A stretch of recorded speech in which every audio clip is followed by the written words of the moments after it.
రక్షకుడును మన ప్రభునైన యేసుక్రీస్తు నామంలో మీ అందరికీ హృదయపూర్వక వందనములు. ఈరోజు దేవుని వాగ్దానము ఆమోసు గ్రంథము 8వ అధ్యాయము 12వ వచనము. కాబట్టి జనులు యెహోవా మాట వెదుకుటకై ఈ సముద్రము నుండి ఆ సముద్రం వరకును, ఉత్తరం నుండి తూర్పు దిక్కు వరకును సంచరించుదురు, కానీ అది వారికి దొరకదు. హల్లెలూయా. మరి ఇది ఎప్పుడు రాయబడిందంటే ఆమోస్ కాలంలో కదండి. అప్పుడు ఇజ్రాయేలు బహు పాపము చేసినప్పుడు ఈ మాటలు రాయబడి ఉన్నాయి. అయితే మరి వారు చేసినటువంటి పాపము నిమిత్తము మరి దేవుని యొక్క మాట ఇవ్వడం, ఆయన దర్శించడం మానేస్తాను అని చెప్పి ఇక్కడ మాట్లాడుతూ ఉన్నారు. మరి ఆ విధంగా తెలియచేసినటువంటి దేవుడు మరి నిజముగానే 400 సంవత్సరములు మరి మాట్లాడడం మానేశాడు. మలాకీ గ్రంథం నుంచి మత్తయి సువార్త వరకు కూడా జరిగినటువంటి చీకటి కాలము 400 సంవత్సరములు. మరి ప్రజలు ఎంత వెతికినా సరే వాక్యం అనేది ఎవ్వరికి కూడా కనిపించలేదు. అనగా మరి దేవుడు దర్శన రూపంలో ఎవరితోని కూడా మాట్లాడలేదు. తన యొక్క వాక్కును ఆయన ఆపేసి ఉన్నాడు. అది ఎంత ఘోరమో కదా.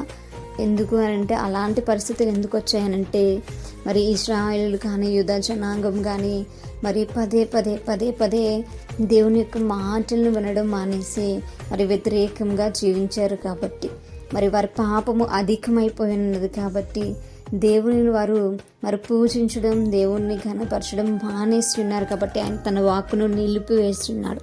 మరి ఈరోజు కూడా ఈ యొక్క అంచె దినాల్లో కూడా అలాంటి రోజులు రాబోతూ ఉన్నాయి అనేటువంటి సత్యము అనేక మంది మాట్లాడుతూ ఉన్నారు.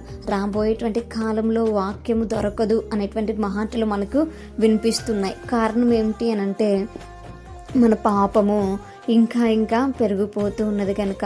మరి 2000 సంవత్సరాల క్రితమే ఆయన ఈ లోకమునకు వచ్చి మన పాపమునకు ప్రాయశ్చిత్తం చేసినప్పటికీ కూడా ఇంకనూ మనము మన పాత జీవితాలను విడిచిపెట్టలేకపోతున్నాం.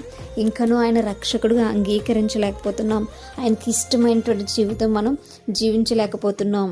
మరి ఇలా ఉంటుంది కనుక మరలా ఆయన యొక్క మాటను ఆయన మరి వినిపించకుండా ఉండేటువంటి అవకాశము ఉండబోతుంది అని అనేక మంది సెలవిస్తూ ఉన్నారు. కాబట్టి మనకు సమయం ఉంటుండగానే మనము మన దగ్గర దేవుని యొక్క మాటలు ఉంటుండగానే మనం వాటిని హృదయాల్లో భద్రపరుచుకొని దేవుడు మనతో ఏదైతే మాట్లాడాలని ఉద్దేశించున్నాడో ఆ మాటలు విని ఆ ప్రకారంగా మన జీవితాలను సరిచేసుకుందాం. అనేకులకు మన జీవితాలను సాక్ష్యాలుగా చూపించుదాం. అనేకులు దేవుని యొక్క మార్గంలో నడుచుటకు మనం ఒక మరి పత్రికగా ఉందాం, మనం ఒక మాదిరిగా ఉందాం. అటువంటి కృప దేవుడు మనందరికీ కూడా దయచేయను గాక. ప్రార్థించుకుందాం. పరిశుద్ధుడ మహాగరుడ మీకు వందనాలు, ప్రేమ స్వరూపి మీకు వందనాలు ప్రభా. ఈ మాటలు ఎంతో భయంకరమైనటువంటివి ప్రభా. అయా నా తండ్రి, వాక్యము లేకపోతే జీవము లేదు. అయా మీరే లేకపోతే ప్రభా మా జీవితాలు వ్యర్థం కనుక ప్రభా రాబోయేటువంటి కాలంలో నాయన అయితేనే మీ మాటలు అయా కొరవయ్యేటువంటి వేళలో ప్రభా అటువంటివి జరగకుండా ప్రభా మేము ముందుగానే ఎగురుపాటు కలిగి మీకు వాక్యానుసారంగా జీవించేటువంటి ధన్యత మా అందరికీ దయచేయండి. వాక్యాన్ని హృదయంలో భద్రపరుచుకునే ధన్యత మాకు మా అందరికీ దయచేయమని ప్రార్థన దయచేసి మీ పాదశాన్ని చేర్చుకోమని యేసయ్య పరిశుద్ధ నామంలో అతి మిక్కిలి వినయముగా బ్రతిమలాడి వేడుకుని పొందించిన మా ప్రేపర్లోకి మా కన్న తండ్రి. Praise the Lord everyone. May God bless you all.